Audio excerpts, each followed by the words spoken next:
I'm not sure what's so cool then. Do they have Hero? I don't know. Hurry up, James. But James, what are you doing? Did he draw a picture? Oh, wow! Let's Is that fancy? Look at that signature.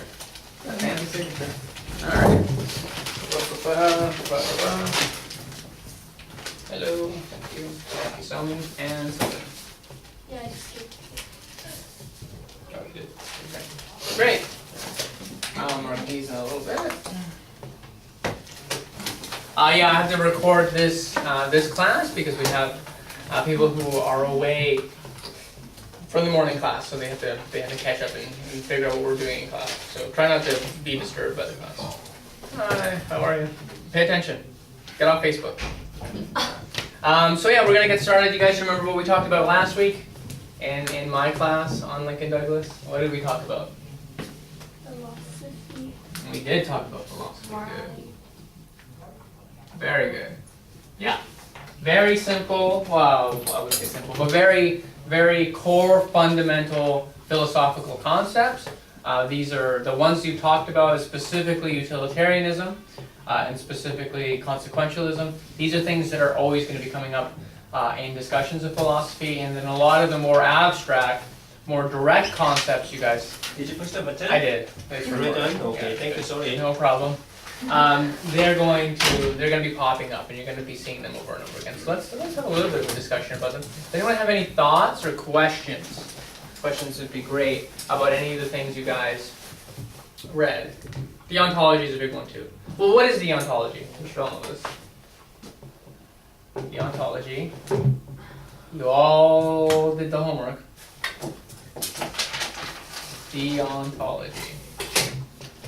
All right, take a second. You gotta know this. Justice? Deontology. Deontology is justice. No. No. It's like principle. Yes, so that's closer to the word. Right. It's a principle-based moral foundation. Does that make sense? So you have these abstract concepts. You could include justice that govern and decide your decisions.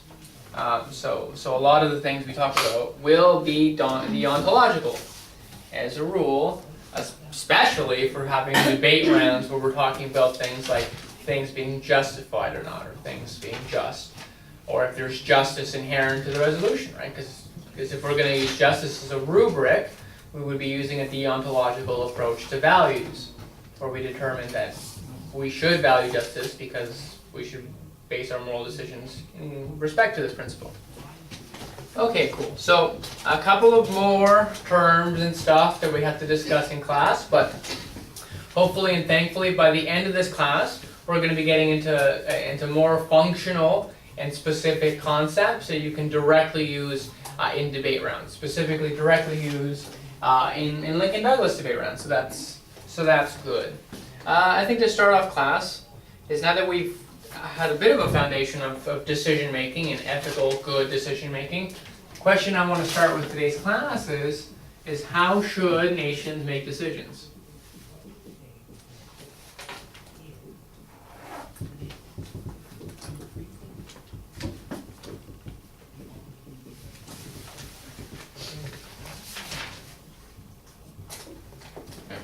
How should nations make decisions?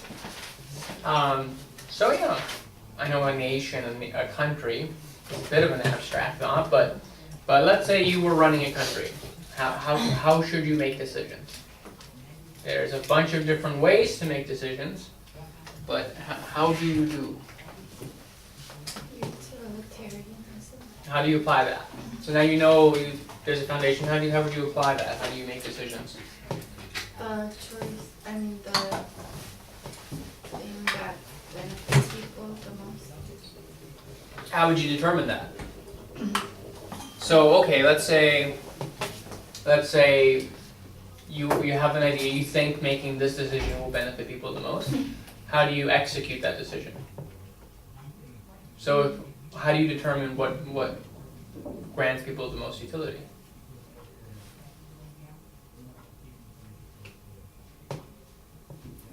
By making people do like presentation. So just general knowledge and acquire facts, truth seeking, and then, so who's making the decisions? You run the country. Do you just have a bunch of panelists give you presentations about the world and then you make the decision? No, I think the council will make the decision. The Like, council will make the decision. Who is this council? like government. Okay. and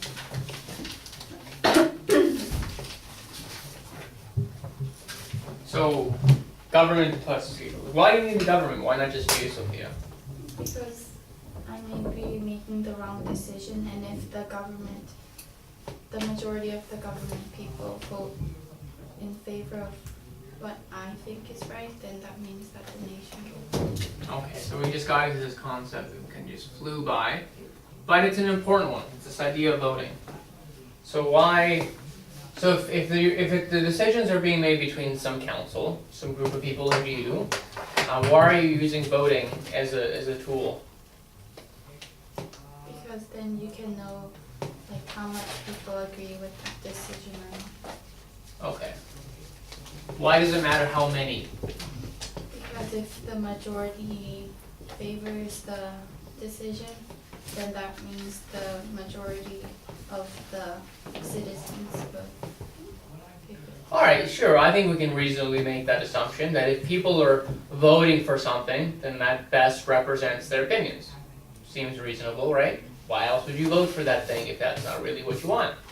But still the question left to resolve is why is the majority the thing you're looking for? So if we have a vote in this class, let's say we have to make decisions as a group, there's 5 of you. If you 3 vote for something and these 2 vote for something else, why is it that your decision is the one that happens just because there's more of you? Because it benefits more people. It benefits more people. Interesting. And that's good because Then the citizens will be happy. not all the citizens, but the majority of them. Yeah. So then it gets into this utilitarian thing, right? I think that's fair. Does anyone else have a different approach to decision making? Besides Sophia? So you run a country, you can make its decisions. How do you do this? I think I do utilitarian and consequential. How would you do this? Describe it to me. Well, first I would see what the benefits would be, like what Sophia said. with You would the- try to be informed. Yeah. And Okay. and then see what the consequences are of the choice. Okay. How do you apply that though? So Sophia has this idea where there's a vote between a group of people and her, and between them, let's call this a council. Group of people sitting at a table, that's what I imagine. And then ultimately it comes to a voting decision, right? If you can't decide, then a vote determines. Majority wins. What would your system be like? Probably the same thing. Similar voting? Similar, yeah. Does anyone have a concept outside of voting? Now, we live in a democracy, this is how decisions are made here for the most part, but why? Lindsay?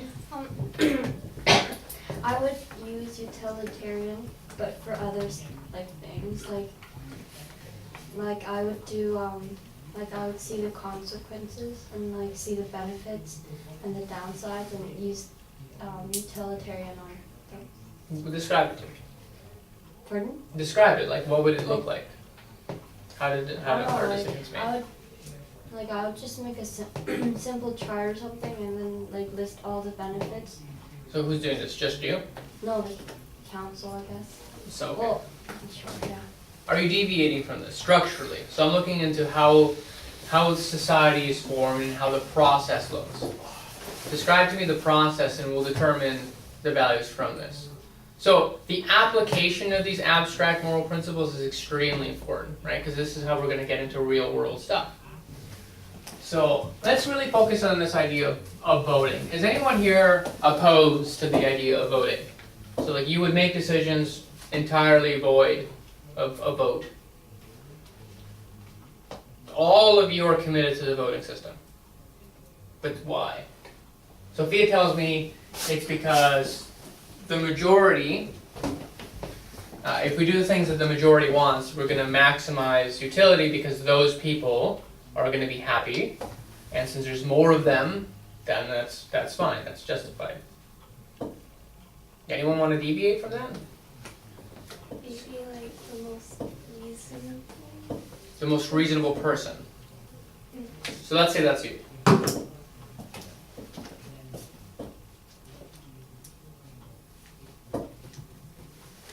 So you run a nation, you have like 20 million people in your country, probably more. And then the most reasonable person gets to make the decisions? Yes? No, like, so there's a group of people that were chosen to be like a council, and then they make up choices, and then the most reasonable choice we. How do you decide the most reasonable choice?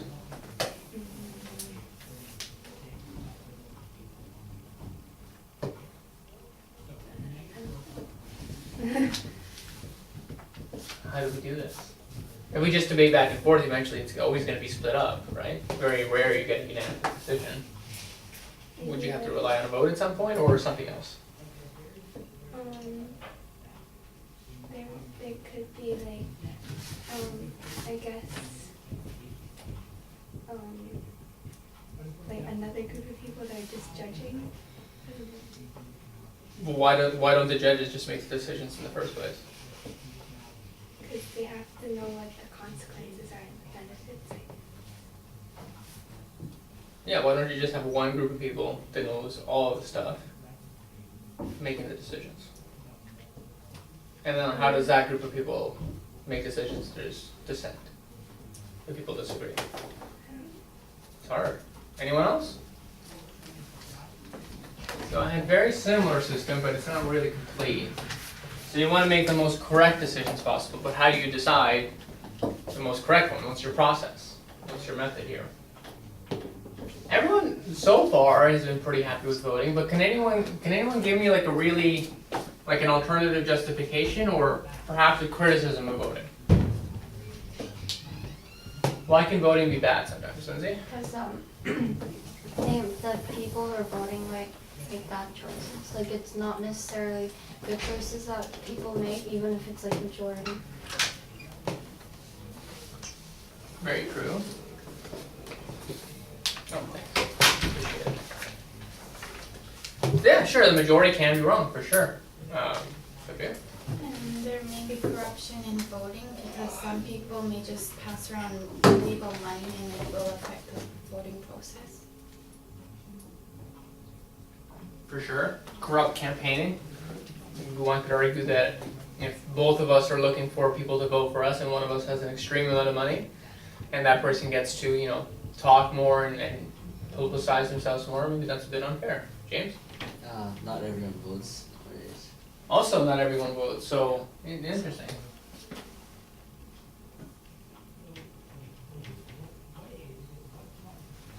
True. Nancy? Same? Okay. Alright, so there's problems with it. First of all, people can be wrong in an abstract or, direct way. Again, I'm curious as to how do we decide if an action is wrong? Right? What makes you say it's wrong? Versus, the system could be correct. It's made up of people. People can do things they're not supposed to by design. Can't really solve for that. And then, of course, as James said, some people won't be part of the decision-making process. Some people won't be voting. So whatever value their say has won't be heard. So there's a lot of criticism, so why do we do it? Why is our natural inclination, for you guys at least, to have voting be the structure? Have the majority make the decisions?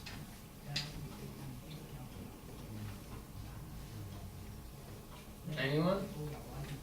Yes? Because in our everyday lives, we usually vote for things, and since we did that since we were young, We're used to, sure. So I appreciate that. These aren't questions we ask ourselves very often. But we have to it has to be justified, doesn't it? Or shouldn't it be justified? So hopefully we'll have a bit of a better answer to this question by the end of the talk. I know at the end of the lecture, there's a lot of specific rationality to be discussed here.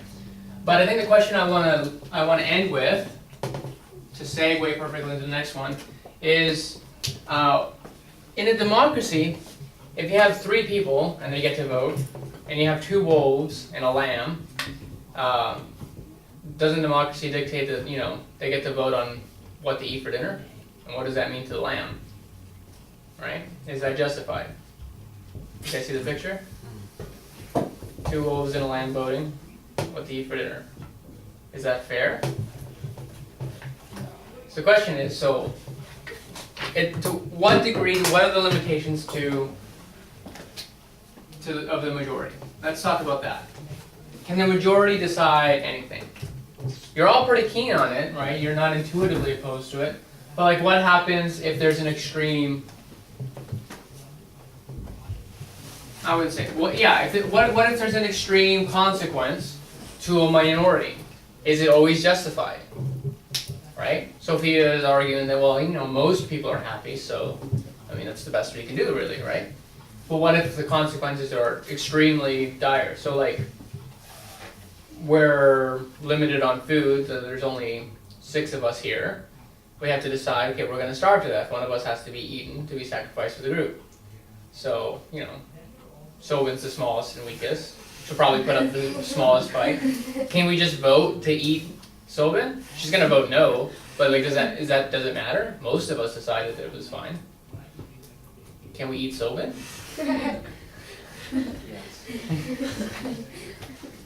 Is everyone okay with that world? No. Not necessarily, especially not Sobin. Especially not when we consider that, we could all have been born Sobin or someone else who's in a position where like they're the ones who are disadvantaged, right? What if a government, you're part of a country, and it just so happens that your house that's been in your family for 30 to 40 generations, they suddenly find that there's oil underneath your house. Does the government have a right to just say, oh, we're taking your property now? It's better for everyone if we nationalize this oil. No. Better for the country. Would you be okay with that? The majority would be significantly better off, right? Cheaper gas for everyone, cheaper oil for everyone. Why not? James? Because there's sentimental value behind the home. And Well, sentimental value is a hard one to... yeah, well, I could make up sentimental value, but why can't we do that? Or why shouldn't we do that? Why isn't that ideal? Sophie? Because they have the right to choose and freedom.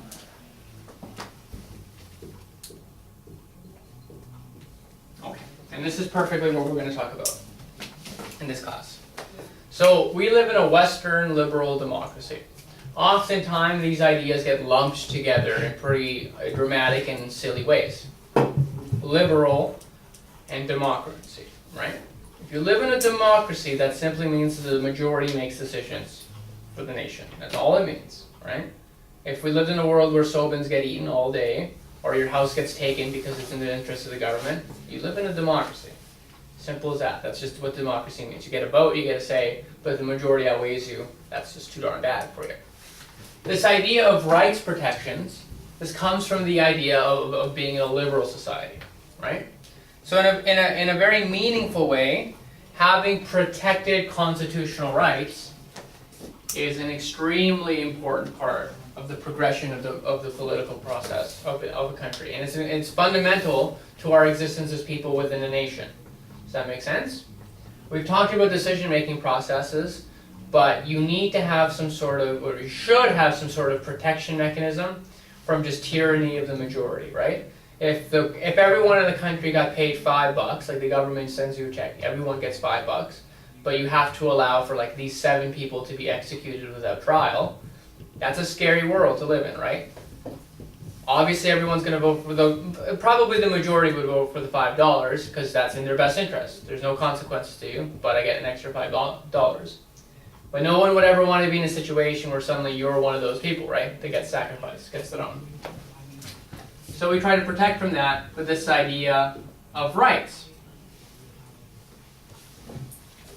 Rights are things that can't be voted away, by definition. Does that make sense? So you can't, in a liberal democracy, you can't vote or decide on something that violates any individual's rights. This is the important thing. It's not a numbers game. The concept is that these are natural rights.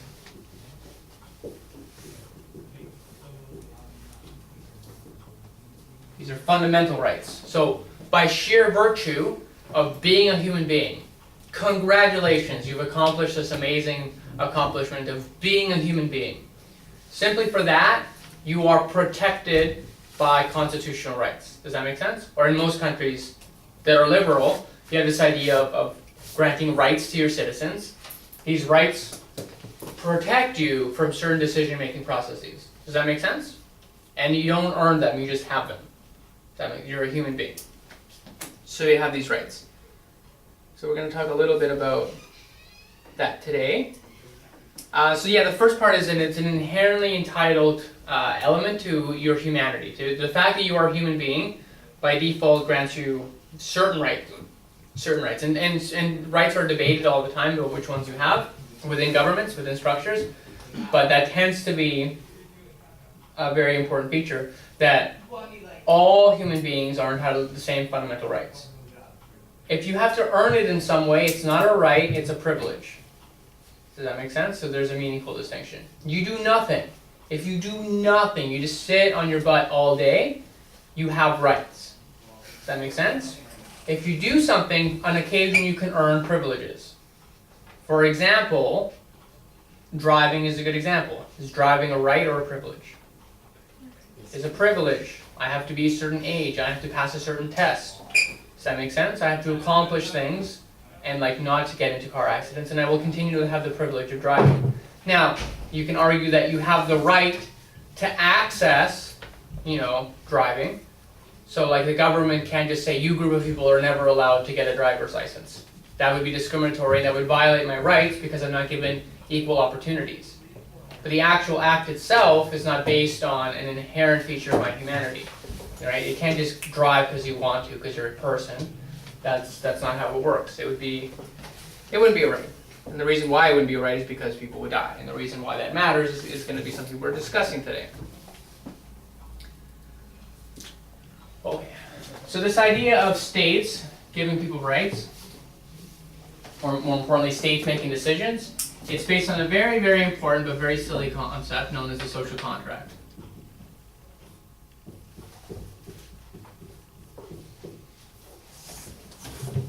This is a very, very important part of today's class. Almost all of today's class is centered on this rhetoric of the social contract. Going back to philosophy now, and we've gotten some old names that you guys have read a little bit about. Philosophers and stuff, since the creation of the nation, since the construction of this idea of a country, they discuss this idea of the social contract. You guys have to remember, none of this is really difficult to comprehend, but countries didn't always exist, right? A nation state is a relatively new idea in regards to human history. It's 500, 600 years old or something. Probably less, actually, I'm not sure. Before that, there were city municipalities. Does that make sense? There were people out in the farms. Some of them wanted to live in the city. So you go to the city and I would like to live here. I'd like to build a store here. And so you want to be part of our city. Well, okay, here's a couple of things you have to do, but you'll be protected. Does that make sense? So there was a trade-off from city to city. And if you did the required things, and you complied and people liked you, then you would earn these rights and privileges of being part of the city. Where, if you're out in the prairies or the boondocks or whatever peripherals and a bunch of Vikings raid your village, that's your problem, man. Get a bigger family, you should have fought them off, it's not our problem.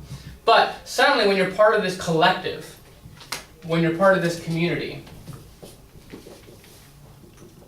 within the cities, and Greece, Athens, Sparta, these were the places that first started off, there was an understanding that we're actually all a lot better off if we kind of agree that we're going to protect each other, we're going to look out for each other, and just by sheer virtue of being from the same city, we don't like each other, I don't know you, you don't know my family, I don't care, but we're part of the same city, we're going to agree to look after each other, right? We're going to agree to create some sort of governing body some sort of institution that looks out for everyone's interests. And just by sheer virtue of being from the city, you are granted a degree of rights. The concept of rights was very premature at this point, but basically that. Does that make sense? It's a pretty reasonable trade-off. The trade-off is in philosophy referred to as a social contract. Does that make sense? It's this understanding that we have certain responsibilities to each other and obligations to each other as social equivalents. So, if you're part of the city and you have these rights, can anyone guess what you were called? A citizen. Yes! You were a citizen. You were a citizen, and this is where we get the term from. This is where the concepts come from. We are no longer citizens of cities anymore. That idea has expanded, right? So you can see logically over time, cities created partnerships, and then regions created partnerships, and then eventually a whole country was defined by these certain rules and obligations.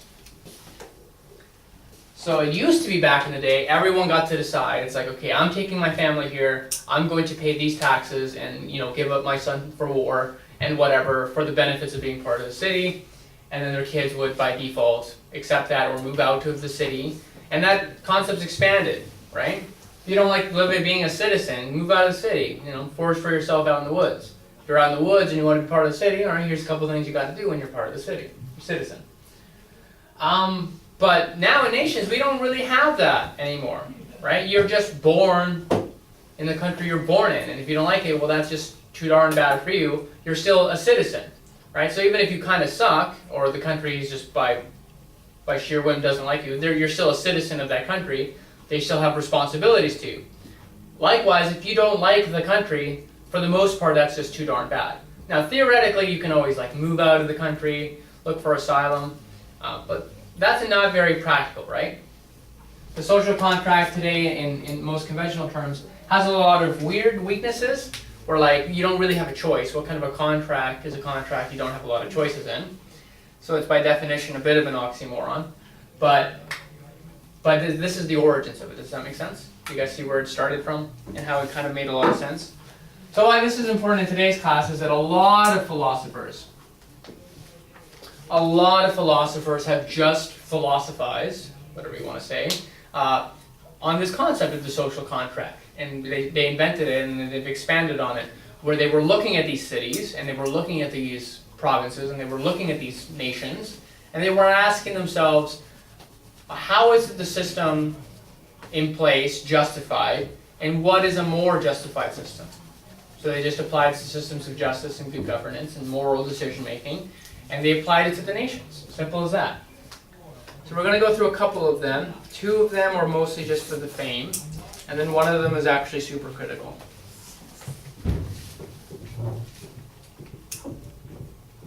Hobbes is a rather important fella when evaluating the social contract. Hobbes basically believes that the world was a brutal, icky, terrible, awful place to live in, that human beings are by nature self-interested, and the world's not a great place to live. It's actually pretty brutal and terrible. But Hobbes appreciated that if we work as a collective, we can diminish some of the awfulness by working together to defeat some common enemies. And that it's justified to get the benefits of this collective by giving up a degree of autonomy and rights. Does that make sense? So you give up a degree of control and degree of decision making in order to be part of the collective, right? If the collective says, it's better for everyone if no one is allowed to go out of the city limits to collect firewood after 9 p.m. because we feel the Vikings are coming and we don't want them to know where we are or something, whatever. Logically, you shouldn't be doing that, right? Logically, it's justified for there to be consequences to you if you break one of these rules or whatever.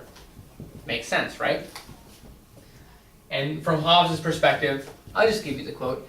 People are self-interested, evil, and appetite-driven people. Therefore, in the state of nature, people are afraid, and therefore in order to escape the state of nature, which is essentially chaos, people come together to form a social contract, or surrender their autonomy and their individual liberties to the commonwealth, or the Leviathan. Thus, rights are subject to the Leviathan.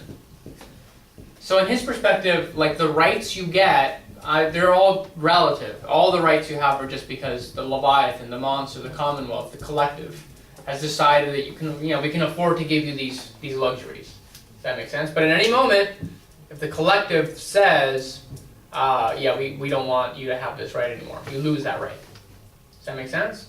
So we didn't get this idea of fundamental universal rights from the get-go. Hobbes didn't buy that 1 second. He said, no, I mean, you gave up your autonomy, too bad if that hurts the collective, but if the collective is justified. Any questions on Hobbes? Pretty straightforward. This is like super old stuff, so like it's not very advanced and it's not very important, to be honest with you, but just a foundation. We're going to move on to Locke.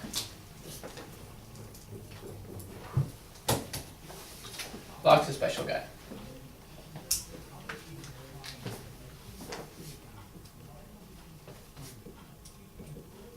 Let's call Hobbes and the philosophy of the world is icky. It's a pretty accurate representation. Locke, I'll give you the quote.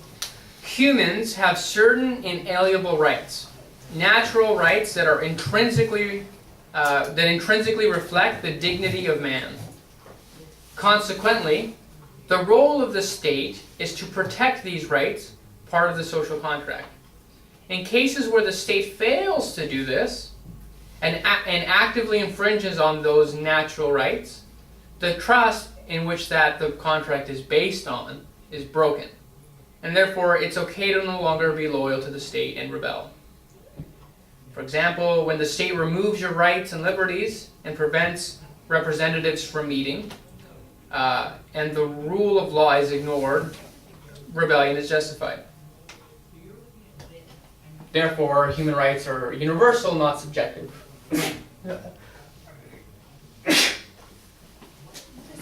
Thanks.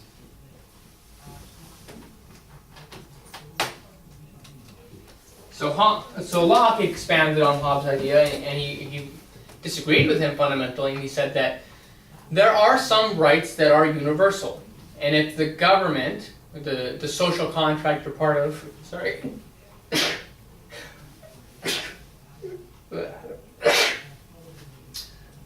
the social contract you're part of violates these rights, you're no longer subject to that social contract. You can do what you want. You can form a rebellion, you can uprise, you can move, you can do whatever you like because you're no longer subject to it.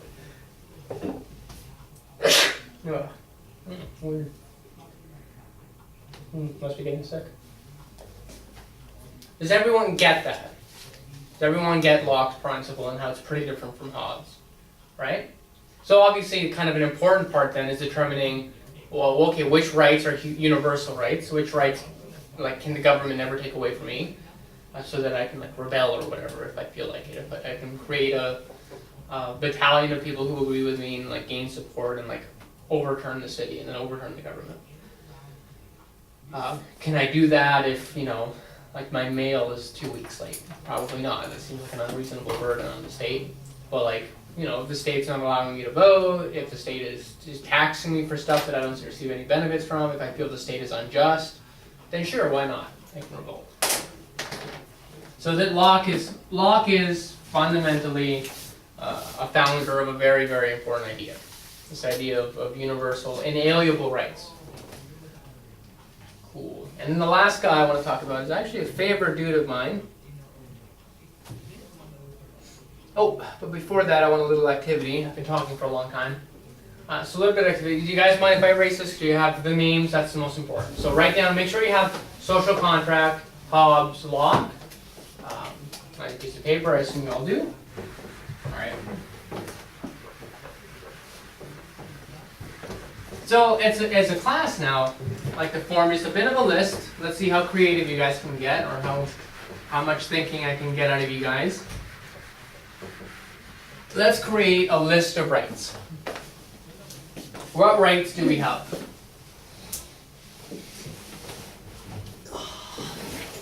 You guys say these all the time. Let's see how exhaustive we can make this list. Someone give me a right. So The right to have shelter, water, air, and food, and basic needs.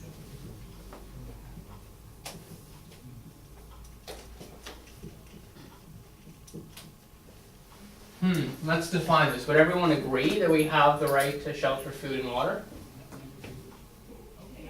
maybe, maybe not. I'm not as keen on the wording. So then what does that mean? So in Canada, are you saying we have this right? So what does that mean? Right.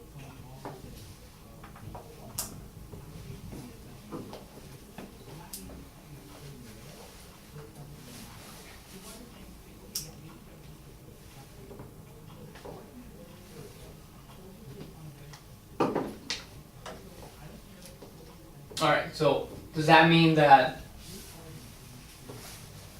if I stop paying rent, can I just go to the government's office and say, I need shelter, I have a right to shelter, give me a house? No. No. So what does having a right to these things mean? I can't demand the government buy me a house.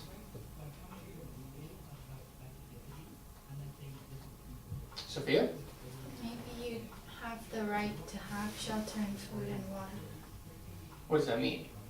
Like, if you want to buy a house, you have the right to. Okay. So this is an important word in distinction. You have a right to access. I like this a lot better, right? So I have a right to the access to shelter, food, and water. So that should mean that the government shouldn't be able to, under any conditions, prevent me from accessing shelter, food, and water. Is that reasonable? Okay. So these things cost money to some degree. Government can't prevent me. But it is weird, right? Like shelter is an abstract term. So what does that mean in regards to government's obligation? Like, if we live in Vancouver and we're suddenly homeless, the government to some degree does provide homeless shelters and stuff like that. Those are difficult to get into. I'm not particularly secure, but one could argue that people have that right to it, and that's what we provided. Likewise, or alternatively, there's some places where having a shelter is very difficult, and the governments can't readily provide shelter for everyone. So what if you're part of a country that just doesn't have any money and can't afford to provide you shelter? Likewise, for water, what if you live in a country where, the water is polluted and it's not very easy to get it? What responsibilities does the government have versus individuals have? That one gets kind of complex, actually. Don't worry about that, though. So it gets really tricky when you're talking about finite things. So shelter, water, and food, these are finite, observable things, right? And that makes them difficult to talk about on a rights discussion. What other rights do you have? People have the right to have their opinions heard, to voice their opinions. Let's call that freedom of speech. Is that fair? Someone else? Freedom of thought. You can. Very good. Others? Choice. Freedom of choice. Free will. What is free will? Like, someone can't force you into doing something. Not necessarily, like... So I would say security.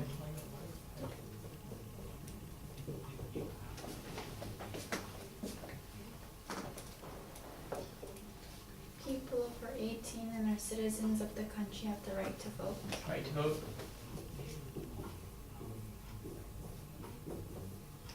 Okay. Anyone else? Well, in Canada, don't they have the right to go to the hospital or get medical attention? Oh, We have universal health care, yes. So in some countries,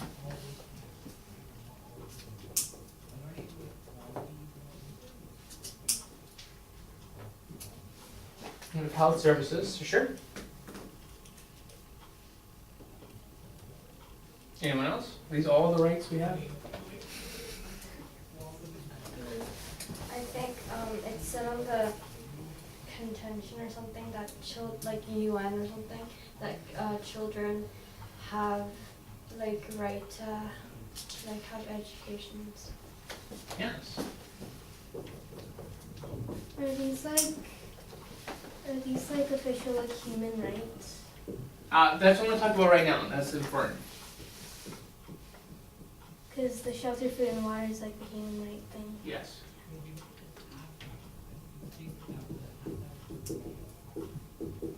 Okay. So rights are an abstract concept. They were invented at some point, and we've developed them.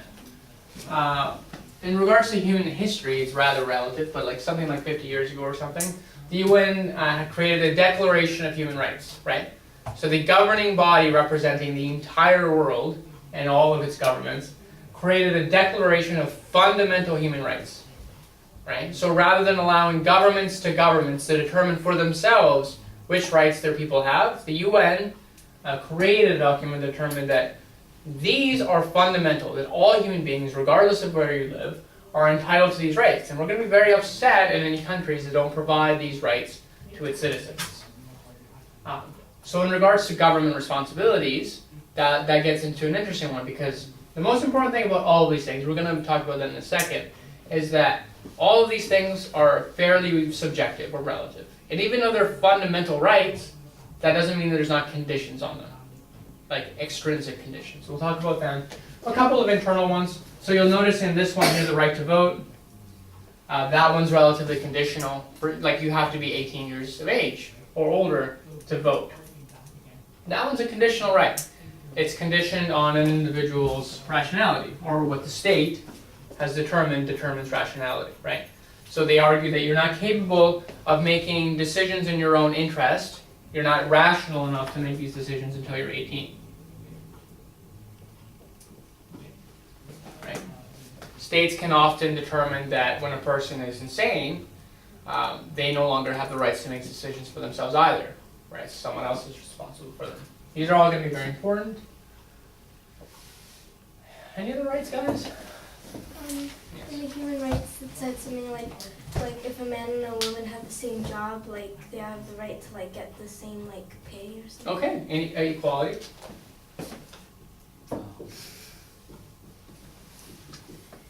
A right to equality, right? So oftentimes this concept is discussed whenever they see unjust discrimination, right? Good. So we have a bunch of these concepts and things that we will argue whether we have a right to it or not, but there are certain conditions.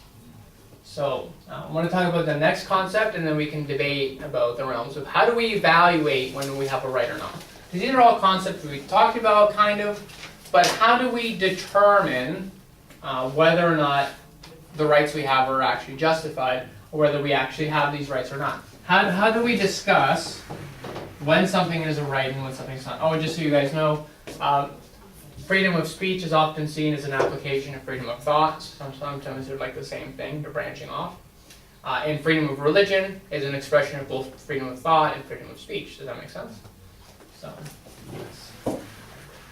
Very, very recently, there's been a new bill passed by the UN that says that people have a human right to internet access. Internet access is now a fundamental human right.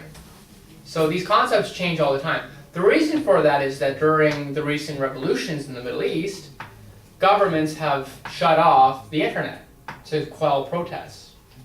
Does that make sense? So people were using things like Facebook and just other websites to form social communities, to protest against the government, and to organize rallies and organize riots. And so to stop that, governments have just, on a whim, turned off the internet, prevent them from using it as a tool. In response to that, the UN says, like, no, the internet is a fundamental human right. Government can't just arbitrarily take it away. Does that make sense? These are conditional. Always growing, always changing, always up for debate and discussion. One last guy I want to talk about. An important guy. He's probably going to give you the most functional and best understanding of rights and how to discuss them in debate round. Also really important to the discussion of the social contract.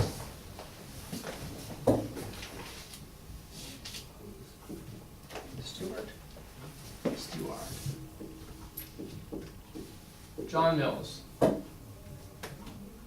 Sorry. John Stuart Mill. Very important name. He's a favorite of mine. He's come up with a bunch of concepts that I personally use and talk about a lot in debate. I should probably read more of his books. I feel bad. John Stuart Mill. Can anyone think of, or does anyone know his name already? Because I actually didn't know his name for a while. I just knew all his concepts. Didn't know they were all his. Come up with some important stuff. For today's class, I came up with one really, really big one to do with rights. So I'll give you the quote. John Stuart Mill believed these rights must be protected, and as a utilitarian, he wants to maximize the total amount of social welfare. Thus, as individuals know what achieves their individual happiness the most, we must give them the liberty as they will maximize total possible happiness. So Mills, he rationalizes it as that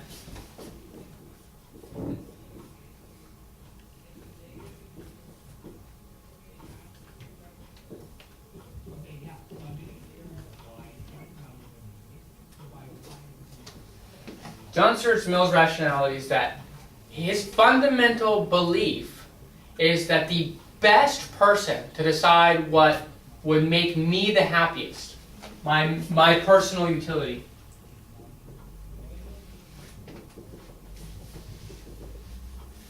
what would allow me to self-rationalize, self-actualize, achieve happiness, fulfillment in the world, what makes me happy, what's in my best interest, the best person to decide that is me. Okay? Does everyone get that? And that's a rather important one. Two things is that this is relative to intelligence, and this is relevant to parents in control, or whatever. This idea that as an individual, we are the best. Oh, and the other thing is that it's not saying that you're perfect at knowing your own interests. The argument is that you're the best person to decide it. Is that a meaningful distinction? I think so. That's an important one, right? So his argument isn't that people are perfect, 100% rational, you know yourselves perfectly. No, his argument is that you are the best person to decide what's in your best interest. So between Sophia and Lindsay, Lindsay knows what's best for Lindsay. Between Lindsay and the rest of this class, Lindsay's the best at deciding what Lindsay wants. Simple as that. Lindsay doesn't have to be perfect to meet that criteria. Reasonable? Anyways, from that starting point, from this very, very fundamental, philosophically grounded premise, his rationalization is the vote is justified because I'm best at determining my self-interest the best.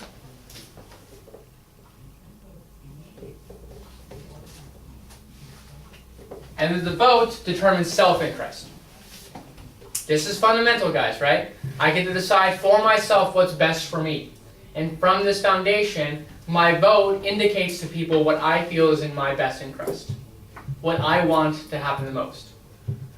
Now, this doesn't have to be selfish by nature. It just means it's the thing I want the most, right? It's not the second thing I want. I'm not pressured to pick something else. It's what I want to see happen, right? So maybe I want other people to have rights. So I'm voting for this thing because I want, it's in my best interest to see those people have other things. That's totally fine.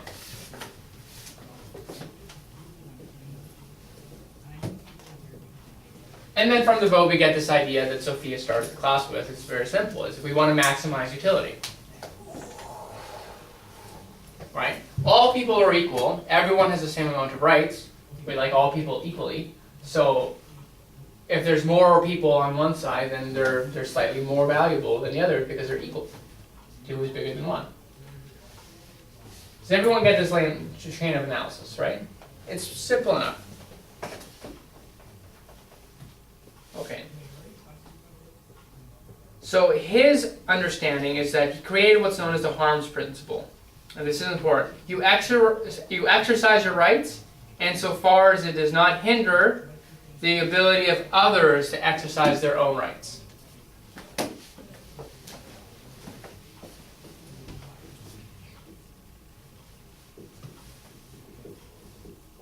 This is critical, guys.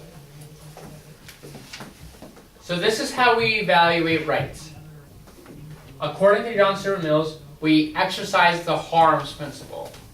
where you should be maximized the government, whatever system, should give you as many possible rights as possible. Well, I mean, that's not too hard. It should maximize your opportunities to do things, so long as it does not debilitate other people's ability to do stuff. Your rights and liberties are based off the harms principle. In other words, your rights end where someone else begin, right? James can punch the air all he wants. As soon as he punches Sophia, he's outside of his rights to do so. Why? Because Sophia has the right to not be punched in the face by James, right? His rights end where yours begin, right? Logically, you can expand this to more complex ideas, right? Why can't I litter in public space all I want? Well, logically, there's a consequence to other people if I litter the public park. Does that make sense? Because other people wouldn't be able to enjoy the park as much. So suddenly, my ability to express myself or whatever is limited to some degree. Harms principle. The thing that's actually quite difficult here,